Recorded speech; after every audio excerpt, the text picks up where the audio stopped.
Puji Tuhan. Shalom Bapak Ibu. Apa kabar pagi ini? Jangan pernah berhenti berharap kepada Tuhan. Kasih setia Tuhan selalu nyata. Amin. Karena Dia yang baik, sungguh baik dari Tuhan. Apapun yang kita alami, apapun yang kita hadapi, tapi Yesus luar biasa. Mari sama-sama kita akan belajar firman Tuhan, kita akan renungkan firman Tuhan. Mungkin petugas pembaca hari ini, Bapak Ibu perhatikan di slide, dan kita akan buka dalam kitab Keluaran 15 ayat 22 sampai 27 mengenai Marah dan Elim. Kita akan belajar dan saya akan bagikan berkat firman Tuhan dari padang gurun menuju ke mata air kehidupan dan pohon kehidupan. Hidup kita di tengah-tengah padang gurun, tidak ada air, kesulitan, beban berat, dan harus berjalan menemukan air sebagai sumber kehidupan. Tetapi Tuhan berjanji kita akan sampai kepada Elim yang penuh kelimpahan. Ada pohon kehidupan, ada mata air kehidupan yang menyegarkan setiap gereja Tuhan yang berjalan. Di tengah dunia ini kita masih di padang gurun, masih menderita, masih mengalami kesulitan, masih mengalami beban berat. Tapi jangan pernah berhenti berharap, maju terus, karena kita akan mencapai Elim. Kita akan capai tanah yang penuh kelimpahan. Nah, mari kita akan sama-sama buka dalam Keluaran 15 ayat 22, karena ayat ini cukup panjang, 22 sampai 27. Ya, kita akan baca bergantian. Saya akan baca ayat 22 dan kita akan bergantian seperti kita baca Amsal ya. Ya, Bapak Ibu perhatikan Alkitab masing-masing karena tidak ada di slide. Ya. Keluaran 15 ayat 22, di Marah dan di Elim. Musa menyuruh orang Israel berangkat dari Laut Teberau. Lalu mereka pergi ke padang gurun Syur. 3 hari lamanya mereka berjalan di padang gurun itu dengan tidak mendapat. Lalu bersungut-sungutlah bangsa itu kepada Musa. Kata mereka, apakah yang akan kami minum?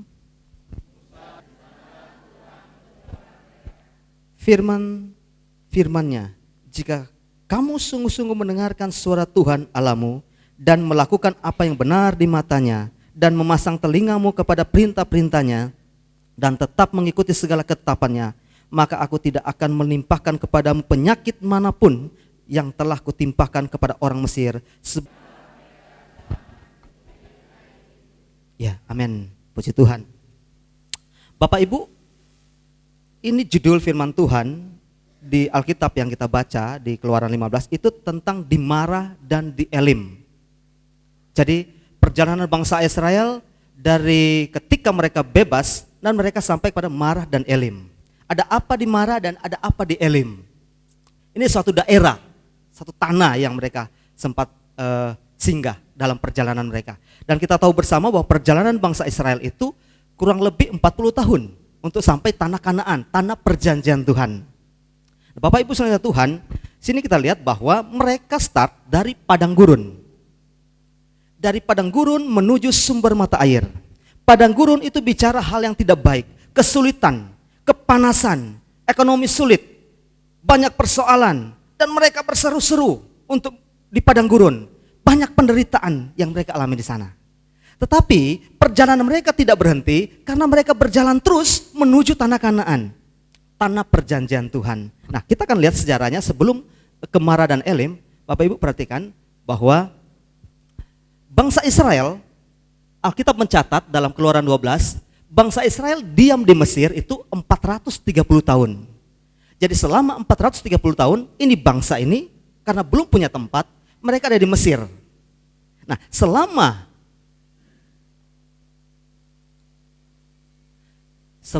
400 tahun, mereka ini ditindas. Disuruh bekerja, dipaksa bekerja bikin bata oleh Firaun dan antek-anteknya. Jadi mereka di Mesir ini bukan enak-enaknya.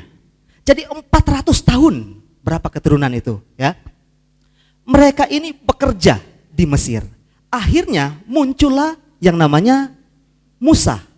Musa memimpin bangsa Israel untuk keluar dari Mesir. Utusan Tuhan. Musa memimpin dan dia berhadapan dengan yang namanya Firaun. Musa berhadapan Firaun untuk memutuskan untuk meninggalkan Mesir. Dan disetujuilah oleh Firaun setelah mendapat 10 tulah. Nah itu ceritanya. Ketika tulah ke-10 akhirnya Firaun membebaskan bangsa Israel, keluarlah dari Mesir. Lalu berjalanlah mereka berangkat. Baru berapa hari perjalanan mereka menemukan yang namanya Laut Teberau. Dalam perjalanan mereka menuju tanah Kanaan, tanah perjanjian, tetapi ada yang menghadang yang namanya laut. Apa yang dibuat oleh Musa? Musa berdoa, bangsa ini berdoa kepada Tuhan dan Tuhan nyatakan kuasanya. Dan apa yang terjadi? Musa memukul air itu dengan tongkatnya dan air itu terbelah dua. Dan mereka berjalan di tengah Laut Teberau. Bangsa Israel nih, masuklah mereka di tengah ini. Dan Musa memimpin bangsa ini masuk di antara laut yang telah terbelah dua. Itu bangsa. Nah setelah dari Laut Teberau ini baru awal perjalanan, belum lama, baru berapa kilo ya. Setelah dari Laut Teberau ini, maka Tuhan perintahkan dan mereka berjalan ke namanya Padang Gurun Syur, seperti yang kita sudah baca di dalam Keluaran 15 tadi. Jadi 3 hari lamanya mereka berjalan di padang gurun syur. Kita perhatikan ayat 22, Musa menyuruh orang Israel berangkat dari Laut Teberau, lalu pergi ke padang gurun syur. 3 hari lamanya berjalan di padang gurun itu dengan tidak mendapat air. 3 hari, Bapak Ibu bisa bayangkan, dari Laut Teberau menuju perjalanan selama 3 hari ini kurang lebih 90 kilo untuk sampai.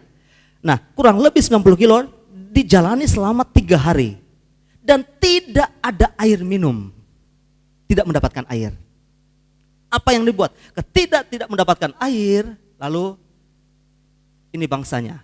Tibalah mereka di daerah yang namanya Mara, yang kita sudah baca tadi. Jadi 3 hari di padang gurun, sampailah mereka ke Mara, beristirahat di situ, kecapean. Nah di Mara itu banyak air, ada sungai, ada air yang mengalir. Tapi persoalannya kita sudah baca tadi, airnya rasanya pahit. Air ini rasanya pahit dan mereka tidak bisa berbuat apa-apa. Pahit airnya. Sudah capek 3 hari di padang gurun berjalan, menemukan air, airnya pahit rasanya. Nah Bapak Ibu saudara Tuhan, ini ceritanya baru mereka sampai ke Mara. Dan ini baru tempat pertama mereka temukan setelah dari Laut Teberau. Setelah itu baru 3 hari perjalanan mereka. Jadi perjalanan mereka baru berapa hari? Belum sampai sebulan. Dibanding dengan perjalanan mereka 40 tahun sampai Kanaan. Ini baru pertama kali mereka jalan. Dan mereka beristirahat pertama kali di Mara ini. Baru pertama kali istirahat. Tempat pertama mereka temukan di Mara. Tapi airnya pahit. Nah Bapak Ibu Tuhan, ada 2 jalan yang harus kita tempuh untuk menuju sumber air dan pohon kehidupan. Jangan sampai air yang kita dapat itu air yang pahit. Sudah capek berjalan, sudah capek di padang gurun, sudah capek mengikut Tuhan, sudah capek dengan masalah. Tetapi ketika endingnya kita menemukan mata air yang masih pahit. Tetapi firman Tuhan saya akan bagikan kepada kita semua pagi ini. Ada 2 jalan dari padang gurun menuju sumber mata air dan pohon kehidupan. Ya, yang pertama. Kita lihat yang pertama. Yang pertama adalah 1, isi hati menentukan keadaan hidup kita. Jadi jalan pertama adalah merombak isi hati. A.A. Gim, Bapak Ibu tahu A.A. Gim? Dia sebagai ustadz atau haji ya. Dia selalu hobi nyanyi. Jagalah hati, itu lagu qasidahan. Ya. Isi hati menentukan keadaan hidup kita. Mari kita perhatikan ayat yang ke-23 dan 24. Di situ katakan, sampailah mereka ke Mara, tetapi mereka tidak dapat minum air yang di Mara itu, karena pahit rasanya. Itu sebabnya dinamai orang tempat itu Mara. Maka bersungut-sungutlah bangsa itu kepada Musa, kata mereka, apakah yang akan kami minum? Mara. Mara airnya pahit. Mara artinya mata air yang pahit. Bapak Ibu dan Tuhan, kepahitan tidak akan merubah setiap kehidupan kita. Air yang pahit di Mara tidak akan merubah rasa haus mereka. Air yang pahit di Mara tidak merubah rasa lelah mereka, perjalanan mereka selama di padang gurun. Sudah capek menemukan mata air yang pahit. Bapak Ibu, isi hati kita sangat menentukan masa depan kehidupan kita. Kepahitan yang dalam hati kita, kedengkian, iri hati dalam hidup kita, itu sama dengan di Mara dan tidak akan menemukan apa-apa, saudara. Di situ katakan, isi hati seperti di Mara, maka akan mengalir air yang pahit.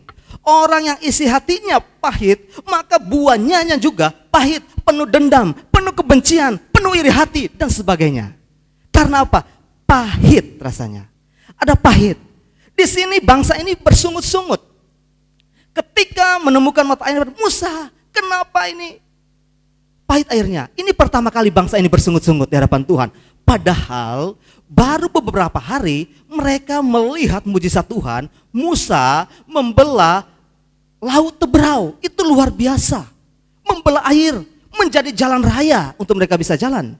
Tapi baru beberapa hari ketika habis air, mereka bersungut-sungut kepada Tuhan, kepada Musa. Mereka mulai protes. Ini yang namanya isi hati mereka ternyata belum penuh di hadapan Tuhan. Orang yang belum full, belum cinta Tuhan, maka persungutan, punya iri hati, punya kepahitan yang mendalam. Itu sebabnya orang yang memiliki kepahitan yang mendalam tidak akan menemukan yang namanya air, sumber air kehidupan.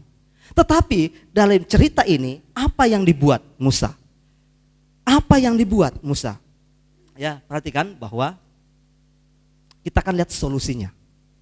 Bahwa solusinya adalah hanya dengan sepotong kayu. Perhatikan ayat 25. Maka berseru-serulah kepada Musa berseru kepada Tuhan dan Tuhan menunjukkan kepadanya sepotong kayu. Nah, perhatikan. Tuhan kasih jalan keluar. Bagaimana merubah air itu? Tuhan kasih solusi. Jadi kepahitan, kedengkian, kebencian, persoalan hidup, semua ada solusinya. Engkau yang mengalami masalah, engkau yang mengalami persoalan pribadi, pekerjaan, keluarga dan sebagainya, semua itu ada solusi di dalam Tuhan. Tetapi persoalannya adalah di sini dikatakan solusinya hanya satu. Di situ kalau kita sudah baca tadi, solusinya hanya dengan sepotong kayu. Nah, perhatikan, saya baca ayat ini, sebetulnya di tengah-tengah mereka beristirahat di tempat yang bagus ini, cuman bedanya air pahit. Bukan berarti tidak ada kayu situ kayunya banyak. Tetapi Musa tidak melihat kayu itu. Musa tidak memperhatikan kayu itu. Musa tidak melihat dan memperhatikan bahwa kayu itu punya mujizat. Musa tidak tahu bahwa solusinya hanya di kayu itu. Musa tidak tahu. Apa yang dibuat Tuhan? Jadi bagaimana solusinya? Jadi kapan Tuhan menunjukkan solusi itu? Ketika kita menghadapi persoalan, kapan Tuhan tunjukkan solusi bagi kita? Ketika kita mengalami berbagai macam masalah, kapan Tuhan tunjukkan solusi bagi kita? Kapan Tuhan buka jalan? Kapan Tuhan tunjukkan kayu itu? Kapan Tuhan adakan semuanya bagi kita? Perhatikan ayat ini. Di situ dikatakan, perhatikan ayat 25, Musa berseru kepada Tuhan. Artinya apa? Solusi kayu itu kita bisa akan lihat, kita akan bisa temukan dan pakai ketika kita berseru kepada Tuhan. Amin. Jadi apa yang kita hadapi saat ini sebetulnya solusi gampang. Tetapi kalau kita tidak pernah berseru kepada Tuhan, maka Tuhan tidak pernah tunjukkan. Seperti saya katakan tadi bahwa Tuhan menunjukkan sepotong kayu, bukan menciptakan. Kalau menciptakan itu dari tidak ada menjadi ada. Kayu itu banyak. Artinya solusi yang kita hadapi itu ada solusinya. Tapi kenapa banyak orang Kristen tidak menemukan solusi? Karena mereka belum berseru kepada Tuhan. Mari Bapak Ibu, apa yang kau hadapi saat ini? Berseru kepada Tuhan. Minta kepada Tuhan. Minta belas kasihan Tuhan. Maka Tuhan akan tunjukkan sepotong kayu. Ketika Musa menemukan kayu ini, maka Musa melemparkan kayu dengan air. Dan air itu menjadi manis. Tuhan sanggup merubah dari kepahitan hidupmu menjadi manis. Tuhan sanggup merubah hidup kita dari yang susah menjadi hidup yang berkelimpahan. Tuhan sanggup merubah kehidupan kita dari hal yang tidak baik menjadi baik. Apa yang kita alami, pahit yang kita rasakan di tengah dunia ini, padang gurun yang kita jalani, Tuhan sanggup merubah dari hal yang tidak baik menjadi yang baik. Persoalannya, solusinya cuma satu, adalah ketika kita berseru kepada Tuhan dan Tuhan tunjukkan jalan. Mungkin saat ini kita sedang mengalami padang gurun dalam keluarga, pekerjaan, usaha pribadi kita. Berat yang kita harus hadapi, padang gurun harus kita jalani, kepahitan yang kita harus jalani, beban yang harus kita pikul. Tapi mari lewat firman Tuhan saat ini yang ada di Mara ini, berserulah kepada Tuhan, maka Tuhan akan tunjukkan solusi kepada kita. Inilah isi hati. Hati kita, isi hati kita menentukan kehidupan kita. Kalau hati kita pahit, maka akan mengalir aliran air yang pahit. Kalau hati kita manis, maka akan mengalir sumber-sumber kehidupan yang manis, yang bisa memberkati orang lain, yang bisa menolong orang lain, yang bisa peduli dengan orang lain. Tapi kalau hati kita pahit, maka akan timbul kebencian kepada orang lain, kita akan timbul iri hati kepada orang lain. Tapi Tuhan akan robah hanya dengan sepotong kayu. Kayu juga berbicara tentang salib Kristus. Kalau Kristus ada dalam hidup kita, maka segala sesuatu itu bisa berubah. Kalau Yesus ada dalam pribadi kita, maka dari yang pahit itu menjadi manis. Dari hal yang tidak mungkin, itu menjadi mungkin. Sebab bagi Tuhan tidak ada yang mustahil. Coba kita baca Amsal 4 ayat 23. Tolong bacakan Amsal 4 ayat 23. Jagalah hatimu dengan segala kewaspadaan, karena dari situlah terpancar kehidupan.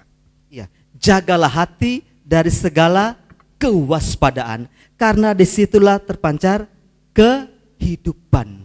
Hati kita menentukan kehidupan kita ke depan. Kalau hati kita penuh dengan kebencian, maka depan kita penuh kebencian. Hati kita pahit, maka akan mengalir air yang pahit. Ini firman Tuhan. Jagalah hati kita. Robah, kalau kita saat ini datang dengan penuh kebencian, penuh iri hati, minta kepada Tuhan, tunjukkan jalan supaya saya merubah, supaya hidup saya manis, memberkati orang lain, bisa menolong orang lain, supaya ada perubahan dalam kehidupan kita, ya. Jadi hanya dengan sepotong kayu Tuhan berikan solusi kepada kita. Ini mereka masih ada di Mara. Nah, kita lihat yang selanjutnya. Itu persoalan pertama adalah isi hati. Jalan pertama adalah isi hati untuk kita mencapai pohon kehidupan, ya. Yang kedua, untuk kita bisa mencapai pohon kehidupan, yang kedua adalah jangan pernah berhenti berharap. Bapak Ibu perhatikan ayat 27, ya. Ayat 27 dikatakan, sesudah itu sampailah mereka di Elim. Di sana ada 12 mata air dan 70 pohon korma. Lalu berkemalah mereka di sana di tepi air itu. Jangan pernah berhenti berharap. Perhatikan ayat 7 di situ katakan, sesudah itu sampailah. Kata sampailah artinya mereka tidak berhenti. Mereka berjalan terus. Mereka maju terus. Mereka tidak diam. Di tengah mereka tidak diam di Mara. Walaupun itu tempat pertama, walaupun di situ ada mujizat, walaupun mereka melihat mata air sudah manis dan enak, tetapi mereka tidak diam. Mereka ingin maju di dalam Tuhan. Jadi sampailah mereka di Elim. Elim dalam kamus saya temukan artinya pohon besar. Karena di sana ada 70 pohon korma dan 12 mata air. Artinya apa? Di sini bicara kehidupan, ada kelimpahan. Di sini tanah yang indah, wilayah yang luar biasa, wilayah yang penuh dengan kemenangan, wilayah yang enak. Ada 12 mata air. Fungsi mata air saat itu kalau ada perjalanan orang di padang gurun itu akan mampir di situ untuk memberi makan unta mereka dan juga memberi makan bagi mereka yang lewat situ. Dan ada air di situ dan tidak pernah berhenti sumber mata air ini. Dan 70 pohon korma. Itu pohon korma di sana fungsinya adalah sebagai vitamin, nutrisi bagi mereka yang berjalan terlalu jauh. Ketika makan buah korma ini mereka merasa kuat. Ada nutrisi, ada vitamin, ada kehidupan sehingga mereka mampu untuk maju lagi. Itu pohon korma di sana. Dan dalam bahasa asli disebut tamarin. Kalau kita sekarang dengar itu ada buah tamarin, tapi ini pohon korma. Dan ada 70 pohon korma di sana. Jadi memang identik. Di firman Tuhan katakan, Elim pohon besar dan ada 12 mata air. Ini bicara tentang hidup kelimpahan. Di Mara mereka melihat mujizat, tapi di Elim bicara hidup berkelimpahan. kita tidak akan menemukan hidup berkelimpahan, kita tidak akan menemukan mata air, kita tidak akan menemukan pohon kehidupan kalau kita berdiam di Mara. Itu sebabnya mereka berjalan terus. Mereka tidak tinggal diam untuk maju terus, untuk merubah hidup mereka. Di situ dikatakan, bagaimana untuk mencapai Elim? Bagaimana? Kita sudah baca tadi, sampailah mereka. Artinya mereka itu tidak pernah berhenti. Mereka maju terus, mereka bergerak terus, move on. Mereka tidak diam dan mereka melangkah maju mencapai Elim. Bapak Ibu dan Tuhan, ketika kehidupan kita di tengah padang gurun, kesulitan, di tengah mara yang penuh kepahitan, mari jangan berdiam. Jangan pernah berhenti berharap kepada Tuhan. Seperti pujian tadi, tak pernah berhenti berharap padamu, Yesusku, kau segalanya. Nah itu, di Elim ada pengharapan. Jangan pernah berhenti berharap. Mungkin saat ini apa yang engkau gumuli, apa yang kita doakan, apa yang menjadi pergumulan kita belum dijawab oleh Tuhan. Mungkin saat ini kita di tengah padang gurun, mungkin saat ini kita ada di Mara, tapi jangan pernah berhenti. Ada saatnya berharap terus pada Tuhan. Karena suatu saat kita akan menemukan yang namanya mata air. Amin. Air bicara orang yang haus membutuhkan air. Air itu bicara suatu kesukaan, suatu berita yang luar biasa. Karena angka 12 itu bicara angka kepemimpinan. Angka 12 itu identik dengan Matius 10 ayat 1. Di situ dikatakan Yesus mengutus 12 murid. 12 murid itu biasa rasul-rasul.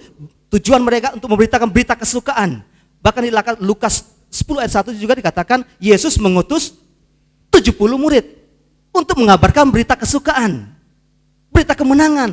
Jadi angka 12, angka 10 itu bicara kesukaan, bicara kelimpahan, bicara kemenangan bagi orang yang mengasihi Tuhan. Jadi ayat ini jelas bahwa di Elim ada berita kesukaan karena di sana ada pohon kehidupan.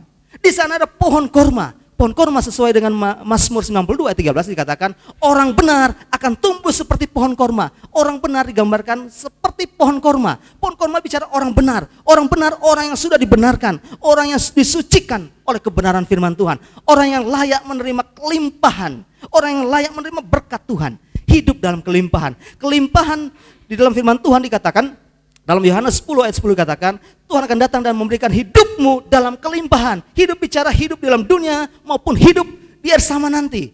Di saat di dunia kita diberkati oleh Tuhan, di sorga kita akan menikmati berkat yang luar biasa. Hidup yang kekal. Jadi janji Tuhan terhadap gereja Tuhan ketika kita sedang mengalami perjalanan yang pahit, perjalanan yang panas, perjalanan yang susah di padang gurun, ketika kita akan suatu saat, ketika kita tidak pernah berhenti berharap, kita akan menemukan yang namanya Elim. Amin.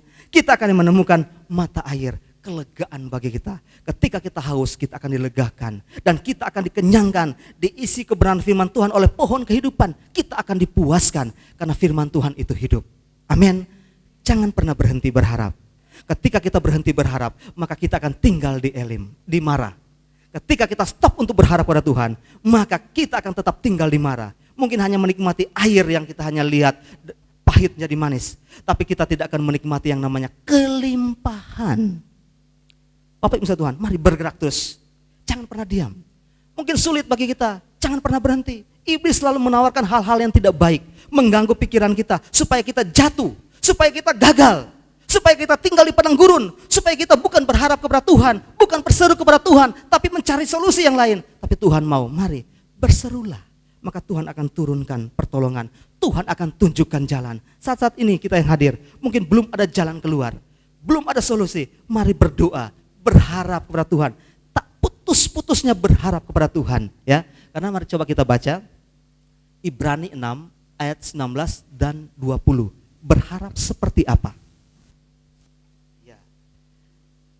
Di Elim, orang yang berharap, Alkitab katakan pengharapan itu bagaikan sawu yang kuat, yang tertancap, yang tidak akan menggoyangkan kapal itu. Biasanya sawu atau jangkar itu ada hubungannya dengan kapal. Kalau kapal itu parkir mau mendarat di pinggir laut, sebelum diikat itu dilepaskan jangkar atau sawu untuk tertancap di dalam tanah atau karang. Kalau itu tertancap, maka kapal itu sekalipun ada ombak itu tidak akan goyah. Sehingga ada orang yang mau naik turun di kapal itu tidak goyang. Dan Alkitab katakan pengharapan itu bagaikan sawu yang kuat.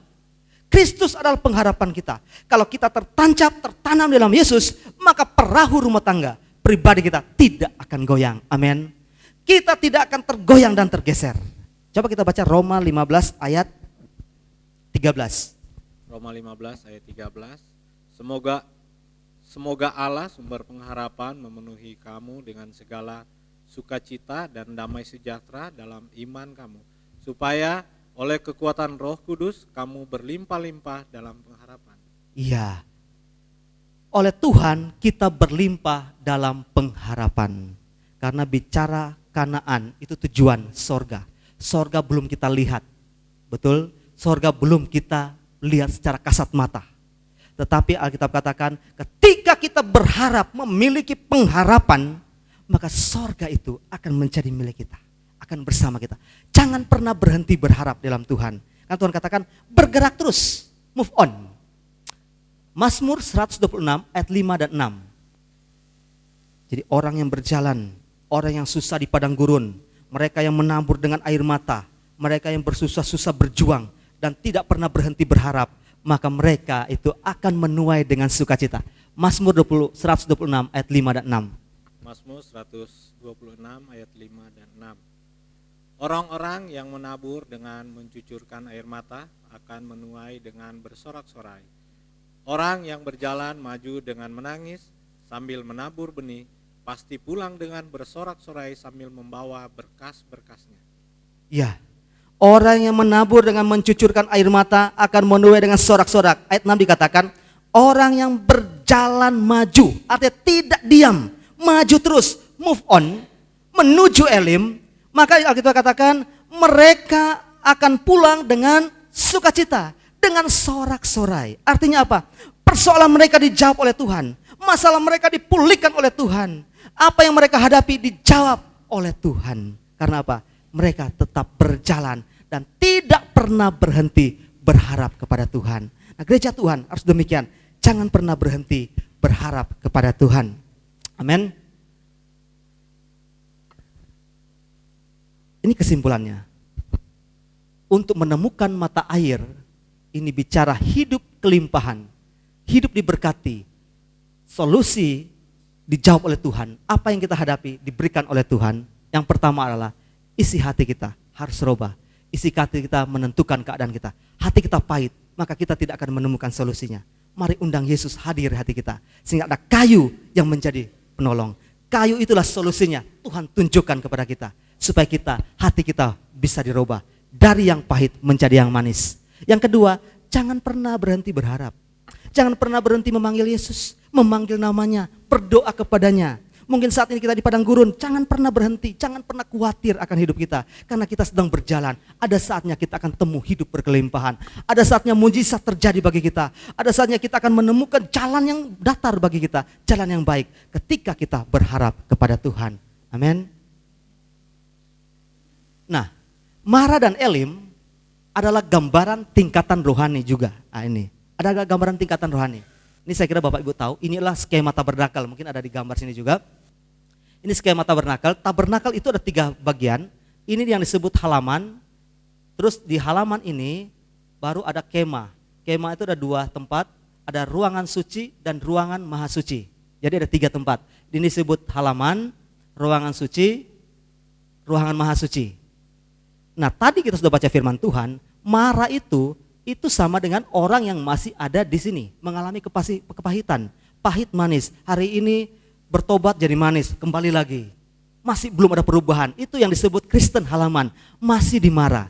Dan Bapak Ibu jangan tinggal diam. Mari bergerak, maju terus, berangkat ke Elim. Elim berarti sudah ada di ruangan maha suci. Kita sudah dirubahkan, sudah penuh Roh Kudus, sudah melihat hidup kelimpahan. Di situ kita menikmati mata air, kita menikmati kasih Tuhan, menikmati berkat Tuhan, jasmani, rohani. Karena sudah ada di Elim. Dan jangan terus bergerak, karena endingnya, happy endingnya dan terakhirnya, kita akan menuju Kanaan. Ini tanda perjanjian. Kanaan itu bicara sorga, kenikmatan, janji Tuhan kepada bangsa Israel. Itu ruangan maha suci. Tingkatan inilah, mari Bapak Ibu kita renungkan. posisi kita yang hadir saat ini, apakah kita sudah masih berada di Mara? Apakah saat ini kita hadir masih ada di Elim? Apakah kita masih disebut Kristen halaman? Sebab Kristen halaman dalam Wahyu dikatakan itu akan diukur. Akan diukur. Belum prioritas masuk dalam kerajaan surga. Akan diukur. Elim adalah orang-orang yang sudah tergolong warga kerajaan surga. Orang yang hidupnya sudah diubahkan. Sudah penuh Roh Kudus. Sudah menikmati kasih Tuhan. Ini Elim. Ini gambaran dari tingkatan kerohanian, ya.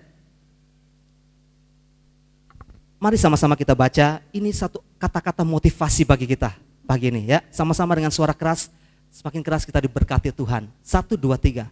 Yang membuat kita kuat adalah doa.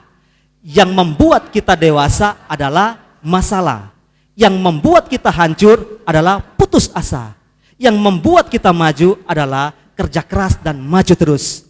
Yang membuat kita bersemangat adalah harapan di dalam Yesus. Kalau kita ingin kuat menghadapi tantangan, banyak berdoa. Kalau kita ingin dewasa, bersyukurlah dengan masalah yang kita hadapi. Jadi masalah itu bukan mengganggu kehidupan kita, tapi mendewasakan kita di dalam Tuhan. Amin. Kalau kita gagal dalam masalah, maka keputusasaan akan menjadi bagian kehidupan kita dan membuat kita itu hancur, kepahitan. Yang membuat kita maju adalah kerja keras, maju terus. Mari bekerja untuk Tuhan. Penuh semangat di dalam Tuhan. Maka kita akan melihat kemuliaan Tuhan hidup dalam kelimpahan. Dan yang membuat kita bersemangat adalah kita memiliki harapan. Amin. Berharaplah kepada Tuhan. Akan membuat kita semangat. Amin. Ya, berbahagialah orang yang baca dan merenungkan firman Tuhan.